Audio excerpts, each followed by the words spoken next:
Clisson, petite municipalité à environ 20 minutes de voiture au sud-ouest, sud-est de Nantes. Voilà, c'est au sud. J'ai de la misère avec mes points cardinaux.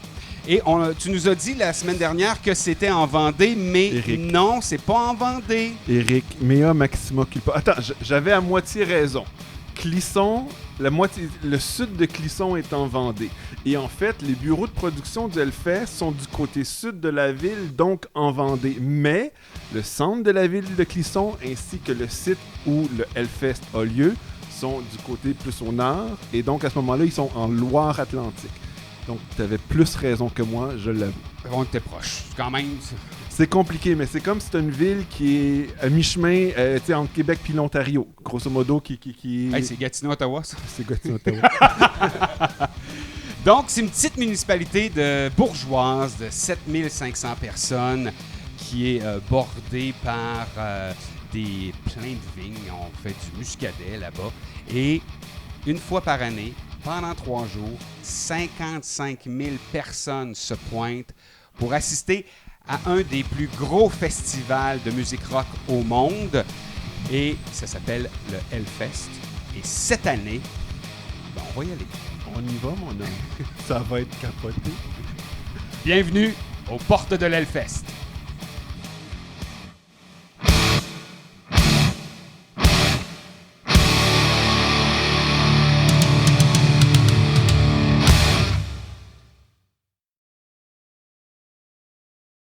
Donc, 5500 km, c'est quand même un bout de chemin pour aller assister à un festival de musique. Tu sais, t'as pas présenté notre invité, là. Ça s'en vient. Parce que, tu sais, les gens, ils regardent, puis il y a quelque chose avec nous autres. Je sais vraiment. Je suis qu'accessoire, moi, aujourd'hui. Je suis juste là pour... Salut! Mais c'est parce qu'en regardant le premier épisode, je trouvais qu'à deux, on avait l'air bête un peu. Fait que d'avoir une troisième face... Juste pour être là, pas pour dire quoi que ce soit. Mais on est avec Phil Denis. Lui, il a fait 5500 km pour aller à un festival de musique. Et on a 3 millions de questions. Puis on s'est dit que tu serais probablement la meilleure personne pour répondre à toutes ces millions de questions-là. Meilleure. Oh boy, ça part bien. Dans mon entourage. OK, ouais. Merci de savoir, les boys, c'est le fun. Ben écoute, merci beaucoup d'être là. On va diviser le temps qu'on va passer ensemble parce qu'il y a plusieurs sujets à aborder quand on parle de tourisme festivalier. Tu sais que ça, c'est pas un terme que j'ai inventé, tourisme festivalier, hein? C'est lui qui a inventé ça. Oh. C'est lui qui m'a donné l'idée. Ben non. À un moment donné... Il me dirait que j'ai une idée de quelque chose qui serait cool. Il dit, on pourrait faire une émission sur du tourisme festivalier. Puis là, il m'explique toute son émission. Là, je trouve ça vraiment hot. On s'installe, puis on travaille pendant des semaines. Puis, OK, on monte tout un plan, on présente ça à des producteurs potentiels. OK, les boys, continuent à travailler parce qu'il manque un paquet d'affaires. Puis, la vie a fait qu'on a mis ça un petit peu de côté. Fait que quand est arrivée l'idée du podcast... Je me suis excusé parce que j'ai volé complètement son idée. Il a volé l'idée. Non, mais pour vrai, l'idée était le fun à la base. Puis je pense que vous avez un beau concept en ce moment pour le reprendre avec le Hellfest qui arrive. C'est le genre de festival qui se prête exactement à l'idée originale qu'on avait de ce genre de projet-là à deux. Fait que je suis content que vous le repreniez parce que moi, j'avais aucunement le temps de le gérer en ce moment. Mais je vais juste prendre 15% si jamais ça fait du profit. Fait que c'est pas si pire. C'est pas si pire. Ouais, c'est pas si pire. T'as une clause grand-père. Avec... Donc, avec Phil, on va aborder plusieurs sujets différents. Et aujourd'hui, on va parler d'aviation. On va parler de vol. Mais avant de parler de vol, j'aimerais remercier les gens du 5e Baron qui nous accueillent encore une fois aujourd'hui dans leur local du podcast Le Deuxième Étage. Fait que si vous avez envie d'entendre parler de bière par des gens qui n'embrassent, et là, Phil nous en montre une du 5e Baron, même chose pour moi, des gens qui sont des professionnels de la bière, le podcast Le Deuxième Étage, vous allez adorer ça. On parle d'avion, on parle de vol, mais en fait, on parle d'avion et comment s'assurer que ça ne devienne pas un vol en même temps. De pas te faire voler par ton vol. C'est ça, exactement. Ça, c'est compliqué. Dans le fond, commençons par la base. Là. Attends, c'est quoi la première chose que tu fais si tu as besoin de prendre l'avion, Éric? Tu décides de ton budget pour commencer. Dans les prochaines minutes, on va parler de gens qui volent avec un budget. Si vous êtes quelqu'un qui avait aucune limite de budget, ce qu'on va raconter... Ça s'applique moins. Ça s'applique moins un peu. Beaucoup moins. Donc, nous, on a établi un budget pour le transport. Donc, c'est peut-être la même chose pour vous. Donc, je vais en Europe. Ben, tu vois, regarde, je pense que ce que tu voulais amener comme point, avant même d'établir ton budget, as-tu ton passeport? Exactement. Si tu voles en Europe en ce moment, ton passeport doit être valide 1 an avant ta date de départ. Si ton passeport vient à échéance dans l'année où tu comptes partir, exemple, vous partez cet été, on est au mois de mars lors de l'enregistrement du podcast, si ton passeport échoue ou vient à terme dans les prochains mois, ils ne te laisseront pas rentrer au pays. Alors, il faut t'assurer d'avoir un passeport avec une échéance qui est plus longue que la prochaine année. Les passeports viennent habituellement à faire, c'est 5 ans ou 10 ans au Canada pour acheter un passeport. Donc, juste s'assurer avant de partir que les dates coordonnent. Ça te prend au moins, je te dirais, au moins 1 an, là, peut-être de buffer entre ta date de départ et la date d'échéance de ton passeport. OK. Et ça, j'ai eu beaucoup d'amis qui se sont fait prendre là-dedans. Alors, vérifie ton passeport mignon en arrivant à la maison. En fait, je suis correct parce que je l'ai renouvelé il y a quelques années. T'es pour correct. 10 ans. Ben, c'est ça. C'est ce qu'on fait habituellement. Il y avait C'est un peu rabais. plus cher, mais... Deuxième élément qui est important. Une fois que tu as ton passeport, là, écoute, le monde est malade. Là, il y a des guerres, il y a des pandémies, ça va pas bien. Voyage.gc.ca. Fait que ça, c'est le site du gouvernement qui vous dit par pays si ça vaut la. Tu sais, si on peut voyager, si c'est risqué ou quoi que ce soit. Tout à fait. Et là, il faut comprendre, là, ben oui, il y a une guerre en Ukraine. En ce moment, on ne sent pas en Ukraine, mais si tu as un festival qui est pas très loin, qui est en Roumanie ou en Pologne, peut-être que là, il faut faire attention. C'est pas. Fait que voyage.gc.ca, c'est une excellente ressource pour s'assurer que c'est sécuritaire de pouvoir y aller. Et là, bon, on s'en va en France pour l'instant. Ça devrait aller. Ouais, vous devriez être correct. Pour l'instant, c'est bon. OK, parfait. Donc, j'ai mon passeport. Ouais. On pense qu'on est correct pour aller en France. Maintenant, je dois acheter mes billets. Ouais. Je suis mieux de les acheter 3-4 mois d'avance ou je suis mieux d'attendre à la dernière minute pour des rabais? Première chose, comment acheter les billets? Une carte de crédit Visa qui vient avec genre Odyssée, là, qui vient avec des assurances voyage. Fait que ça va te sauver des sous plutôt que d'en acheter davantage. Certains assureurs privés au niveau des compagnies peuvent des fois offrir aussi des packages qui peuvent être plus intéressants que certaines cartes de crédit. Sinon, la Croix Bleue aussi offre des bons packages qui sont intéressants aussi. C'est important de les magasiner, en effet. Un accident arrive vite. Quand tu es coincé là-bas, les frais d'hospitalisation ne sont pas les mêmes en Europe, aux États-Unis, en Asie, que celui au Canada, ici, où le système de santé est gratuit et de la marde, mais est gratuit. donc, oui, c'est à prendre en considération, en effet. Quand tu pars là-bas, assurez-vous d'avoir un bon package d'assurance. C'est dans un festival en plus, tu sais pas ce qui peut arriver. Une bouteille qui revole, tu te fais prendre le front. Je veux dire, c'est pas quelque chose qu'on souhaite, mais c'est une réalité à laquelle vous vous exposez. Tiens mes lunettes. En allant... Ben, c'est ça, tu sais. Tiens mes lunettes. Non, mais tu te casses une jambe dans ton festival, puis là, tu te ramasses dans un hôpital, puis ça te coûte 100 000 $ de frais. T'es content d'avoir payé le petit 10 $ de plus par jour que ça te coûte pour ton voyage, ultimement. C'est des dépenses à prendre en considération, mais qui peuvent devenir intéressantes. Puis, toi, tu bookes, parce que t'es allé à Tomorrowland, quoi, 4 fois à date, là? Ouais, moi, c'est ça. Mon expérience de festival vient de ce festival-là qui s'appelle Tomorrowland, qui est un festival de musique électronique qui se passe en Belgique une fois par année. Donc, pas loin d'où on va être. On est presses presque voisins. Un pays qui tu sais, la Belgique, ouais. la France, c'est à côté. Donc, la réalité est semblement la même. Mais oui, c'est ça. Donc tu t'assures de bien préparer tes trucs avant de partir dans ces coins-là. Donc, puis tu retournes cette année, ça va être ta 5e fois. Ouais. Dans tous ces fois-là, as-tu acheté tes billets 3, 4, 5 mois d'avance ou t'as attendu à la dernière minute?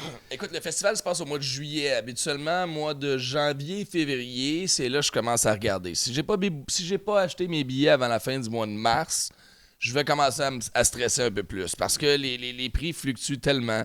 Tu sais, vous allez regarder une journée, ça va être tel prix. Vous allez regarder l'autre journée, c'est tel prix. Quand vous avez un prix qui rentre dans votre budget, le conseil que j'ai à vous donner, c'est attendez pas. Oui, vous allez peut-être sauver 100 $ si vous attendez 2 mois, mais tu le sais pas. C'est pas une science infuse, malheureusement, les prix d'aviation.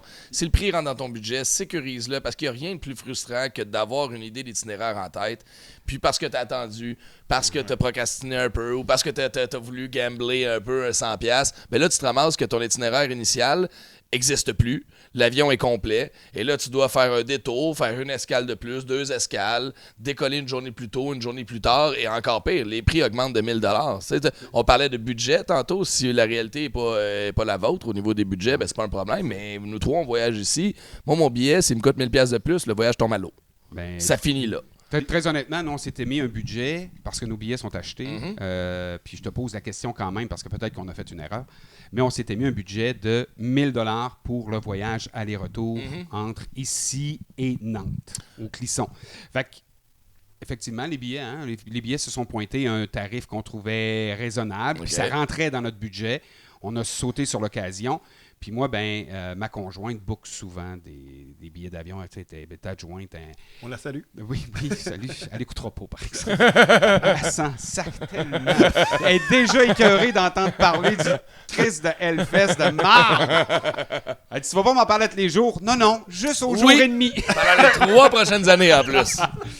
Et elle book beaucoup. Elle est adjointe à un vice-président. Puis elle book beaucoup. Elle dit, t'aurais dû attendre, t'aurais trouvé des meilleurs deals. Puis tu vois, on a sauté sur le prix, nous autres. Puis d'expérience un peu, là, souvent ce qui arrive, c'est que 3 mois avant le voyage, les prix peuvent commencer à augmenter. Et c'est vraiment, si tu attends la toute fin, que là, tu peux avoir des super bons deals si l'avion est vide. Mais là, le problème, c'est que si tu attends la semaine d'avant, avant d'acheter ton billet, tu risques d'être bien mal pris. Les boys, vous partez pas dans un resort dans le sud. Là. Vous partez à un endroit où il y a une date fixe du festival. Tu peux pas manquer la date du festival. Donc, tu as une journée ou deux de marge de manœuvre, mais après ça, tu n'en as plus. Donc, tu sais, si tu attends la semaine avant de partir en vacances, ben, tu vas avoir 2 options. Soit que tu vas trouver un super prix qui va être la moitié du prix que tu as payé, ou tu vas payer le double, le triple. Parce que là, tu vas remplir les dernières places, puis tu vas te ramasser genre en première classe, peu importe. Fait que le temps d'achat est important. Il y a plusieurs applications pour vérifier les prix d'achat. Tu sais, on connaît tous Google Flight, qui est gratuit, qui est sur Google. Google Flight, pour vrai, ce qui est le fun, c'est qu'ils te font le portrait général de toutes les compagnies d'aviation. Ils font les meilleurs tarifs pour toi. C'est sûr que les meilleurs tarifs qu'ils vont te donner vont venir avec 2-3 escales. Un vol qui devrait prendre 7 heures va t'en prendre 14, mais tu vas payer moins cher. Fait que ça, c'est à votre discrétion. Quand on vole avec un budget, des fois, on est prêt à faire un vol un peu plus long, sauver 200-300$ que tu vas mettre ailleurs. Ben, ça peut aider. Sinon, moi, j'utilise beaucoup Hopper. L'application Hopper, qui est disponible pour Android, puis pour les téléphones Apple aussi. Super le fun, même concept. Puis eux ont un système aussi d'accumulation de points. Ça, c'est bien. La seule chose que je peux vous dire, c'est quand on passe à travers ces applications-là, au lieu de passer à travers, exemple, soit le site direct d'Air Canada ou d'une compagnie X, ou d'une agence de voyage, ben, je vais vous expliquer dans pas long pourquoi ça peut devenir avantageux des fois de dire, ben, c'est quoi l'agence de voyage, va peut-être me coûter 50$ de plus, mais la journée où ton vol est annulé, la journée où il y a un retard, ben toi, t'as rien à faire. T'appelles ton agent de voyage, puis tu dis, bonjour, mon vol est annulé, arrange-toi. T'as pas à appeler la compagnie d'aviation, à négocier avec eux le vol, puis là, une compensation monétaire, puis un hébergement, puis de la bouffe. Quand tu vas avec une agence de voyage, chose que je ne fais pas tout le temps, honnêtement, mais je l'ai déjà fait dans le passé, puis c'est vrai que ça m'a déjà servi. Pogné à Toronto pendant 4 heures, puis finalement, ils disent « Ah, ton vol est retardé à demain. » Puis là, t'es comme « OK, mais là, je couche où? Je mange où? » Puis là, il y a une ligne d'attente, il y a tout. Tu prends ton téléphone. « Hey, bonjour. Ben, pas de trouble. Une demi-heure après, t'as un appel. C'est beau, tu couches à tel hôtel, tu vas manger telle affaire. Voici ton per diem, envoie-moi telle chose. » Fait que t'as rien à faire. Fait que des fois, dans une sécurité, une tranquillité d'esprit plus que d'autres choses, ça peut être le fun. Mais sinon, il y a moyen de l'acheter par soi-même bien facilement. Tu as mentionné les escales. Je voulais juste mentionner aussi par rapport aux escales, des fois, tu peux avoir des multidestinations. C'est-à-dire que, par exemple, si nous, on s'en va en Europe, ça peut être le fun de faire une escale quelque part, passer genre 2 jours avant le festival, juste absorber le décalage horaire et ensuite se rendre sur le site. Mais des fois, tu peux avoir des vols multidestinations. Tu peux faire une escale, par exemple, à Amsterdam et ensuite réembarquer pour aller jusqu'à Nantes, mais pas avoir de frais supplémentaires à payer pour ton vol. C'est comme l'escale ordinaire. C'est que ton escale peut durer 1h15, comme on est habitué de faire, mais ton escale peut durer 14 heures. Et c'est le même billet d'avion. Donc Amsterdam, 14 heures, il y a des chances que tu manques ton prochain vol. Mais c'est pas pour rien qu'ils appellent les Red Eye Flight. mais vous voyez, c'est ce que je fais moi cette année pour le festival où je m'en vais en Belgique. J'ai une amie qui est en Belgique, donc je fais Ottawa, je passe par Montréal avec une escale, ensuite je m'en vais en Belgique, mais pour le retour, je reviens à partir d'Amsterdam et j'ai acheté mes billets sur le même forfait, le même groupe, et c'est devenu beaucoup plus avantageux que d'acheter un billet aller simple jusqu'en Belgique et de racheter un autre billet aller simple, d'acheter des billets multidestinations. Il y a des ententes entre des compagnies aériennes qui fait que tu vas sauver presque 30 à 40% du prix si tu achetais des billets individuels. Puis là, en même temps, particulièrement en Europe, il y a les low cost aussi. Fait que tu sais, tu as les standard carriers, les transporteurs standards, mais tu as les low cost qui commencent à peine au Canada. C'est une autre game. C'est-à-dire que nous, on est habitués, on arrive dans l'avion, on pitch notre grosse valise qui s'en va dans le soute, on apporte nos affaires en dedans. Dans le low cost, ça coûte vraiment pas cher, mais il faut que tu payes pour tout. C'est-à-dire que pour ta bouffe, pour ta bouteille d'eau, chaque bouffée tout d'air, chaque sac que tu vas amener dans l'avion. Mais ton vol va te coûter 45$. Tu sais, c'est ça la réalité des vols en mode économie, si on peut appeler ça comme ça. Là. C'est très populaire dans tout ce qui est le sud de l'Europe, l'Espagne, l'Europe de l'Est aussi, en ont beaucoup. Il y en a un peu moins en France, puis en Angleterre, il y en a certains. Des fois, ce qui est désavantageux, c'est les horaires de vol qui sont moins le fun, mais tu payes rien. Tu sais, si vous allez en Espagne, j'ai déjà pris des vols pour faire 3 villes, puis les 3 vols d'avion m'ont coûté 100$ au total. 3 avions, 100$, on verra jamais ça. Mais tu arrives là-bas, puis si ta valise dépasse d'1 centimètre, les gabarits qui sont imposés, ben c'est 150$ d'over. Fait que c'est là où ils se rattrapent. Donc, c'est des vols qui sont avantageux si tu voles juste avec un sac à dos, que tu es capable de rentrer dans l'espèce de petit gabarit, puis tu n'as pas rien à tirer en bagage, puis ça va bien. Mais ça peut être une belle option à considérer, parce que l'Europe, c'est ce qui est bien, puis la réalité qu'on n'a pas au Canada et que vous avez en Europe, en Asie, puis un peu partout à travers le monde, c'est que des compagnies aériennes, il y en a beaucoup plus qu'ici. Les vols sont beaucoup plus avantageux, les distances sont moins grandes et les fréquences aussi sont très intéressantes.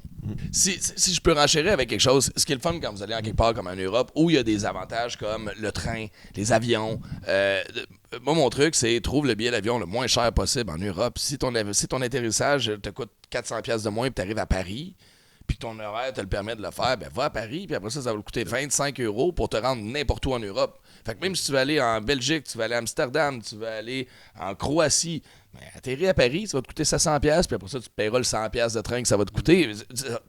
Si on veut économiser, si le but est d'économiser, il y a moyen de le faire et de voyager beaucoup plus économiquement que de dire ben je vais prendre un vol puis mon festival est à Nantes, donc je vais prendre l'aéroport le plus proche de Nantes. Ouais, mais c'est du quoi? Peut-être que pour 300$ tu peux atterrir à Paris ou tu peux arriver à Londres. Puis à Londres, tu vas pas prendre un TGV. Ça va peut-être être un petit peu plus long, mais si tu veux sauver 400, 500$ des fois, ça peut devenir une option qui est intéressante. Puis, tu as mentionné l'Asie tantôt. Moi, je me rappelle, à un moment donné, je m'en vais aux Philippines. Je passe par la Corée du Sud. Puis à Séoul, en fait, finalement, j'ai rallongé mon escale. J'ai fait une escale de 14 heures, justement. Mais là, ils offraient à l'aéroport des espèces de visites guidées gratuites. C'est extraordinaire. Là, ils te font découvrir le pays, puis tu as quelques pays comme ça. Par exemple, à un moment donné, c'était l'Islande qui était beaucoup axé là-dessus. C'est-à-dire que c'était islandaire, fait qu'eux autres, ils faisaient toujours un stop par Reykjavik. Ouais. Mais tu pouvais aller visiter et tout, puis c'était vraiment pour encourager les gens à découvrir c'est quoi l'Islande. Fait que tu fais un petit pit stop. Que ça ne soit pas juste une escale, puis que ça devienne une... Tu sais, que tu fasses ton voyage en considérant les escales, parce que j'ai pensé à le faire en revenant. J'avais un avion qui arrêtait par New York, puis ça, une escale de 10 heures à New York. Puis là, tu fais, ah, OK, ben, tu sais, c'est 10 heures à New York, ça peut être le fun. Juste dire, ben, je vais à Manhattan, je vais manger, je vais boire un verre ou quelque chose. Puis là, pas ça, tu fais, ouais, OK, mais attends, bouge pas. Un taxi va me coûter 75$ de l'aéroport jusqu'en ville. Pour aller dîner, manger un burger à Times Square, il va me coûter 45$. Tu sais, fait que des fois, il y a des calculs à faire, mais l'option est là. Puis c'est le fun de, tu sais, regarder les options. Puis avec des sites comme Google Flight ou avec des sites, vous allez voir tous les itinéraires possibles, tous les différents vols qui se prêtent aux différentes journées où vous voulez. Fait que ça te donne en fait, un beau portrait. 2 affaires. Google Flight, moi, je me l'étais fait dire par un ami.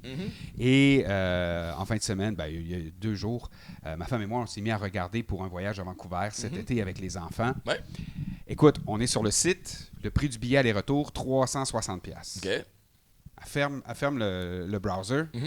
Alors, rouvre à la même place, même destination, billet 40$ plus cher. Hey, tu vois, il y a des gens qui m'en ont parlé de ça. Oui. J'ai des collègues qui m'en ont parlé, mais tu vois, moi, pour l'avoir vécu, là, je viens de le faire. Là, puis j'ai regardé au moins 4-5 fois par jour là, sur Google Flight. Peut-être que tu as juste été malchanceux. Puis en ce moment, il y a une grosse fluctuation des prix due à l'augmentation du prix de l'essence. Fait que oui, les prix en ce moment sont très volatiles. Ça se promène, c'est des montagnes russes. Fait que peut-être que ça a été comme ça. Mon point, c'est quand tu vois le prix, là, prends-le. C'est ce que je disais tantôt. Prends-le, casse-toi pas la tête, fais-le. là, ce que tu disais, bon, peut-être débarquer à Paris pour aller à Nantes. Nous, c'est ce qu'on a choisi de faire, soit dit en passant. Suggères-tu combien de jours? On a décidé, nous, d'arriver 2 jours à l'avance pour le décalage horaire.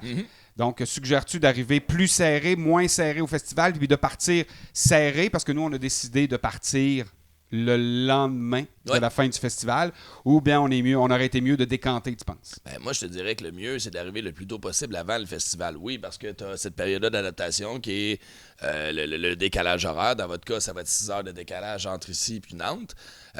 Moi, personnellement, j'ai une grande facilité d'adaptation au décalage horaire. Ça m'affecte pas trop. Je prends des vols de nuit. Toi, dormir 1h15 une nuit, puis te lever le lendemain matin pour aller à l'ouvrage. Je le fais tous les matins. Fait que c'est pas un problème. Mais la réalité est que vous prenez des vols de nuit quand vous allez en Europe. Si vous êtes quelqu'un qui est capable de dormir dans un avion, qui a une facilité à dormir dans l'avion, en théorie, vous devriez être en mesure, si votre vol décolle à 6 heures, tu arrives à peu près à 8 heures à Paris. Si tu es capable de dormir là-dedans, ton vol dure 7 heures, tu dors 5 heures. L'excitation, de toute façon, va te donner un rush d'adrénaline. Quand tu vas arriver au pays, tu es en vacances. Tu commences tes vacances. Tu es heureux, tu veux tout voir, tu es content. Souvent, la journée, tu vas la toffer, c'est plus en soirée que tu vas crasher. Donc, pour répondre à ta question, oui, arrive quelques jours avant. Profite de la place. Tu sais, la dernière chose que tu veux, c'est voler, faire le festival, puis revenir tout de suite après. Tu ne paieras pas ce prix-là pour aller dans un festival au prix du billet d'avion, les dépenses, la logistique. Pour faire 4 jours en Europe, ça ne vaut pas la peine. En jour, probablement 3 jours avant, comme vous faites un peu, tu vas voyager un peu. Tu te permets de dire, c'est la première journée, c'est cool, on est excité, mais c'est quoi? On va juste rien faire, on prend un café, on va regarder la place un peu, on va s'installer. On s'en va chiller à Paris. On va chiller à Paris, ça va être parfait, puis après ça va au festival. Pour ce qui est du retour, par contre, tu veux sacrer ton camp de l'eau plus vite. Tu veux revenir dans tes affaires. Tu veux revenir dans ton lit. Tu sais, quand on dit on voyage pour mieux revenir à la maison après, mais c'est le meilleur exemple. Parce que là, tu t'en vas pas dans un voyage où tu vas visiter les grandes cathédrales de ce monde. Non, tu t'en vas dans un festival. Il va peut-être mouiller, il va faire froid, il va peut-être avoir de la boîte. Tu vas être écœuré de voir du monde parce que tu vas avoir été dans une foule, dans votre cas, pour 2 week-ends. Tu vas être écœuré de boire de la bière. Tu vas revenir. Puis le problème, c'est que si tu as maximisé ton temps de voyage après le festival, tu n'apprécieras pas le voyage. Tu vas arriver, puis les plus grandes merveilles du monde, tu vas regarder, puis tu vas faire... OK, ouais, genre, je prendrais un Tim Hortons 2-2, là, tu sais, juste pour avoir ce sentiment de confort-là. Fait que moi, habituellement, c'est comme ça que je le fais. Mais encore là, c'est libre à la... Ça dépend qu'est-ce que tu vas faire comme voyage après aussi. Si tu me dis, on s'en va sur une plage d'Espagne puis on s'en va rien faire pendant 3 jours, oui, ça se prête bien. Mais si tu me dis, on a décidé de visiter Londres et d'aller marcher, tu sais, puis non, ça, c'est peut-être pas à conseiller. Dernier élément très essentiel, pas de cannabis, pas d'électronique compliquée, parce que des fois, ils ne laissent pas rentrer ça non plus. Pas de pince à sourcils, je me suis fait déjà saisir ma pince à sourcils à l'aéroport. Ils ont slacké un peu là-dessus, là. Ils sont un peu moins épais, mais oui, ils sont encore très... Ouais, mais oui, l'électronique, j'ai regardé ça parce que, évidemment, au festival, on va utiliser nos téléphones. Je me suis dit, on va s'acheter une batterie à part. Et... toutes les compagnies d'aviation ont des restrictions différentes, mais une batterie, ça ne va pas en soute. Donc, ce sera dans la cabine avec toi. Ouais. Ils veulent l'avoir avant que tu rentres dans l'avion. Et il doit y avoir, comme si c'est une batterie, c'est à cause de la batterie, ton laptop. Parce que dans ta batterie, il y a du lithium ou du lithium-ion. Et il peut y avoir seulement une certaine quantité. Et donc, c'est important d'aller voir sur le site de la compagnie d'aviation quelles sont leurs restrictions. Puis de voir un laptop, là, ça passe. C'est la limite, le laptop, en termes de quantité de lithium et lithium-ion. Tu ne laisseras pas ton laptop en soute. Il faut être un peu épais. On s'entend qu'on ne laissera pas son laptop en soute. Écoutez, moi, je suis quelqu'un qui vapote, une vapoteuse. C'est accepté en avion. Il n'y a pas de problème à ce niveau-là. Les liquides ont changé un peu aussi au niveau des mesures. Mais bref, chaque compagnie aérienne a ses restrictions. Mais oui, vous avez donné un bon point. C'est important, avant d'arriver, de se préparer à savoir qu'est-ce qu'on peut pas amener. Le cannabis, entre autres, même si c'est un voyage, vous allez dans un festival, tu vas faire le Stampede à Calgary. Tu te dis, bon, mais c'est le fun, c'est un voyage à l'intérieur du Canada, le cannabis est légal au Canada. Oui, mais si ton avion fait un escale aux États-Unis, tu es responsable de ce qu'il y a dans tes affaires, donc tu te fais arrêter selon les lois américaines. Donc, c'est tout ça à prendre en considération. C'est important de connaître les règles du pays où on s'en va avant d'y aller. Puis c'est pas parce que ça marche chez nous que ça va marcher nécessairement là-bas. Donc, puis si vous arrivez, c'est simple. Préparez. On a tout le temps notre bagage en soute. Vous avez votre carry-on. Mettez pas votre laptop dans le fond de votre sac à dos avec toutes les affaires par-dessus parce que vous le savez, vous allez arriver à la sécurité. La première chose qu'ils vont vous demander, c'est mettez tous vos objets électroniques dans un petit panier puis tout le reste dans un autre panier. Puis là, tu vas retarder emmerder tout le monde, tu vas stresser avec ça, ta blonde va te fâcher après toi, ton chum va être comme, t'as pas pensé à ça. Fait que préparez vos choses en conséquence. Non, mais c'est niaiseux, mais dans une escale d'1h15, là, chaque seconde devient important. Parce que tu ne sais pas la sécurité va être combien de temps. Combien de temps ça va prendre avant qu'on te dédouane, avant que ci, avant que ça. Est-ce que je dois récupérer mes bagages et les redonner parce que ça arrive des fois. Donc, tu veux te donner du temps. Les escales, là, puis je pense que le dernier point que je peux amener peut-être ça, dans cet épisode-ci, les escales sont importants. Si vous avez une escale d'une heure, ça ne marchera pas. T'es trop stressé, il y a trop de choses, il y a trop d'impondérables qui vont faire en sorte que tu peux manquer ton prochain vol. Puis là, si tu manques ton prochain vol, ben, ils vont te replacer sur un autre vol, ou peut-être à tes frais, peut-être à leurs frais, mais encore là, à quelle heure, quand, ça va peut-être être le lendemain, ça change tout ton horaire. J'avais un vol, par exemple, qui partait d'Ottawa, qui faisait une escale à Montréal, j'avais 1h15 d'escale, 1h10 d'escale. Puis après ça, le prochain arrêt était en Belgique. Il y avait un autre vol pour le même prix où j'avais 3 heures d'escale. Personne n'aime ça avoir 3 heures d'escale, mais personne n'aime ça manquer son vol d'avion. Va t'installer au bar, réhypothèque ta maison, prends 2 bières de plus. Puis, tu vas être sûr de ne pas manquer ton avion. Il coûte cher tes bières. Parce qu'imagine, c'est pas juste de manquer ton avion. Dis-toi que les bagagistes doivent transférer les bagages d'un avion à un autre avion. Si ton bagage ne te suit pas, qu'est-ce qui arrive après? Si tu restes à la même place pendant 2 semaines, pendant tes vacances, ça va bien. Mais si tu te promènes un peu le moindrement en Europe, là, fait que tu vas faire 2 jours là, tes bagages, tu n'auras peut-être pas le temps de te rattraper. Fait que tu peux passer tout le long de ton voyage sans bagage pour 2 heures d'escale. Fait que ton bagage te court après dans toute l'Europe. Ça m'est arrivé, puis rien de plus frustrant que ça. Eric, je profite des derniers enregistrements pour... donc, nous, ce qu'on a fait, on va quitter... les spectacles commencent le premier vendredi, donc on quitte, c'est le lundi. On arrive mardi à Paris. On passe 2 jours à Paris. Et ensuite, jeudi, on prend le TGV, on s'en va à Nantes, ensuite un petit train jusqu'à Clisson. Donc, jeudi, on va aller chercher nos accréditations officielles sur le site, etc. On passe le premier week-end à Clisson. Là, après, on va avoir 4 jours tranquilles. En fait, lundi, mardi, mercredi, ça fait juste 3 jours. C'est juste 3 jours, ça. Fait Puis qu'on a tranquille, c'est encore drôle. Fait que là, on a 3 jours qu'on ne sait pas encore trop ce qu'on va faire.